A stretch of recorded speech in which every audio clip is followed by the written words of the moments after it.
ब्रह्मा, विष्णु और महेश, इन तीनों की जो देवियां हैं, ब्रह्माणी, लक्ष्मी और पार्वती। थोड़ा ध्यान लगाकर सुनना। हरतालिका तीज शिव महापुराण की कथा ही नहीं है। आप जो तीज करते हो, हरियाली करो चाहे सातुड़ी करो, उस तीज की महत्वता क्या है, इस हिंगोली की शिव महापुराण की कथा में अपने को समझना है कि उसकी मूल तत्वता, उसकी महत्वता है क्या, उसका महत्व क्या है।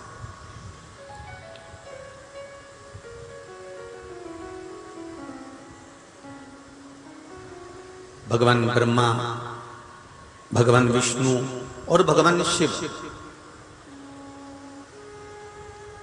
इन तीनों की जो अर्धांगिनियां, ब्रह्माणी, लक्ष्मी और पार्वती,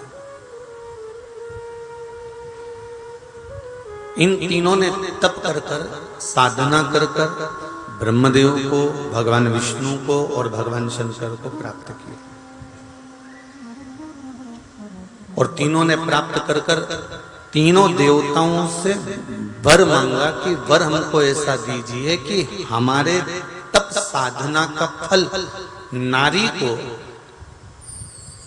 तीज के दिन प्राप्त हो जाए। अब देखिए जरा, एक ही व्रत से, एक ही उपवास से उसको संपूर्ण तप साधना का फल प्राप्त हो रहा है, संपूर्ण तप साधना का फल उसको मिल रहा है, मात्र एक व्रत से। केवल एक व्रत कर रहे हैं, संपूर्ण तप साधना का फल उसको प्राप्त हो रहा है। ऐसा कोई व्रत, ऐसी कोई साधना, ऐसा कोई शंभो शरण मांगो घड़ी रे घड़ी, दुख काटो दया करी न दर्शन आपो।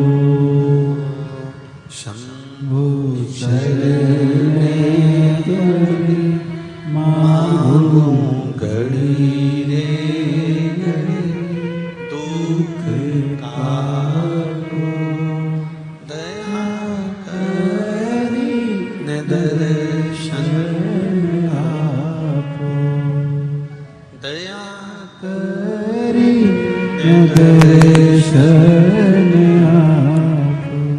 तो ब्रह्माणी ने ब्रह्मदेव से मांगा, लक्ष्मी जी ने भगवान विष्णु से मांगा, पार्वती जी ने भगवान शिव से मांगा कि ऐसा वर दे दीजिए जिस वर से एक ही व्रत करने से संपूर्ण फल की प्राप्ति हो जाए, संपूर्ण फल मिल जाए। ऐसा एक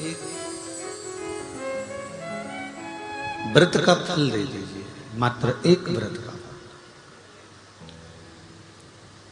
अब देखिए, हरियाली तीज करने वाली माताएं थोड़ा ध्यान से सुनना।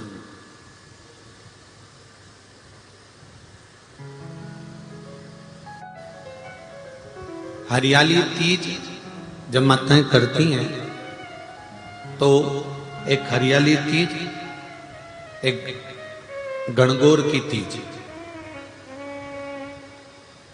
ये दो तीज के व्रत ऐसे होते हैं जिसमें जब माताएं करती हैं तो उस समय पर उमा, ब्रह्माणी और लक्ष्मी, इन तीनों की आराधना का फल उसको केवल एक व्रत से प्राप्त हो जाता। अब देखिए दूसरा, सातुड़ी तीज।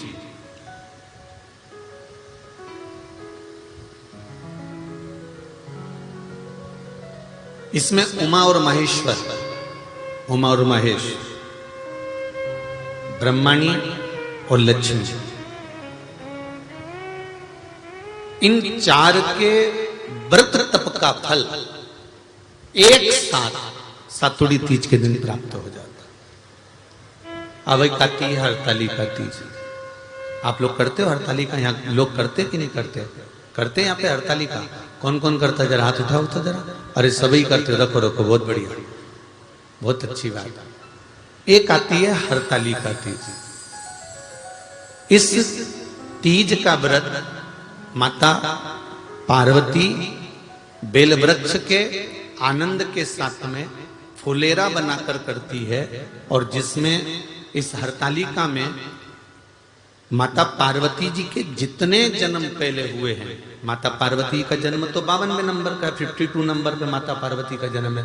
इससे पहले तो माता के 51 जन्म पहले हो चुके हैं, 51 जन्म माता पार्वती का पहले हो चुके हैं। तो वो जितने जन्म माता पार्वती पूर्व में ले चुकी हैं, ब्रह्माणी जितनी बार ब्रह्मदेव के साथ में विराजमान हो चुकी हैं, इंद्राणी जितनी बार इंद्र के साथ विराजमान हो चुकी हैं, और लक्ष्मी चाहे वो राधा के रूप में हो, चाहे वो रुक्मणी के रूप में हो, चाहे वो सतभामा के रूप में हो, चाहे वो यमुना के रूप में हो, चाहे वो गंगा के रूप में हो, जितनी बार माता लक्ष्मी ने रूप धारण करे हैं वो सब रूप में, और माता पार्वती अपने सारे रूप में, ब्रह्माणी अपने सारे रूप में, लक्ष्मी अपने सारे रूप में इस हरतालिका तीज के व्रत को करने के लिए आतुर रहती हैं। और इस व्रत को कर कर एक दिन में ही संपूर्ण विश्व का जितना तप है, साधना है, उपवास है, सबका फल एक साथ एकत्रित कर लेती हैं केवल एक व्रत में, हरतालिका तीज। अब एक बात ध्यान से सुनिएगा, सारे व्रत आपका अगर स्वास्थ्य खराब हो गया तो आप व्रत छोड़ सकते हो। जितने भी व्रत आप लोग कर रहे हैं पूर्व के, सोमवार, मंगलवार, एकादशी, छठ, पंचमी, चतुर्थी, अगर आपका स्वास्थ्य खराब है तो आप उस व्रत को छोड़ सकते हो, सारे व्रत को छोड़ सकते हो। पर तीज का जो व्रत होता है, हरतालिका जो व्रत होता है, ये व्रत एक बार लेने के बाद जब प्राण छूटते हैं तभी ये व्रत समाप्त होता है, अन्यथा बीच में ये व्रत समाप्त नहीं।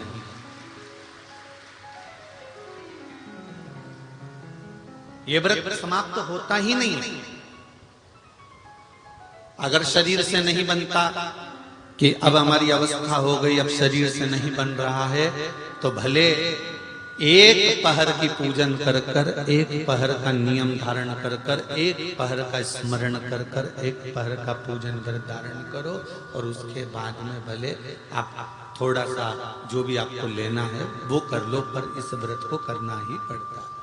इस व्रत का नियम ही यही है। इस व्रत की लीजिएगा, इस व्रत शिव महापुराण कथा को, कि व्रत बहुत बड़ा है, बहुत बड़ा व्रत है,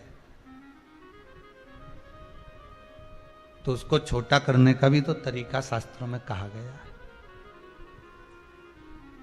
गुरुजी, हरतालिका तीज का व्रत इतना भारी होता है, करवा चौथ का व्रत इतना भारी होता है, तीज का व्रत इतना भारी होता है कि हम कुछ भी नहीं खाते, यहां तक कि मुख में जल भी आता है ना तो उसको भी हम निगल नहीं सकते।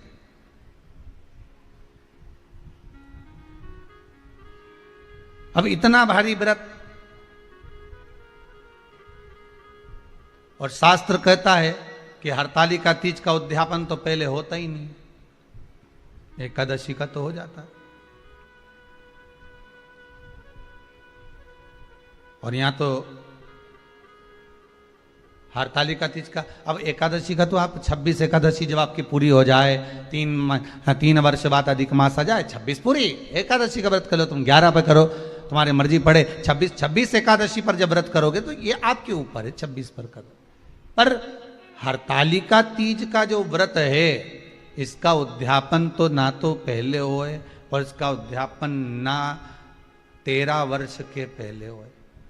इसका उद्यापन तो जब तक कन्या हो, चाहे स्त्री हो, चाहे नारी हो, चाहे पुरुष हो, हरतालिका तीज का अगर उसको उद्यापन करना है तो 13 वर्ष तक तो आपको व्रत करना ही पड़ेगा, उसके बाद ही इसका उद्यापन होता है।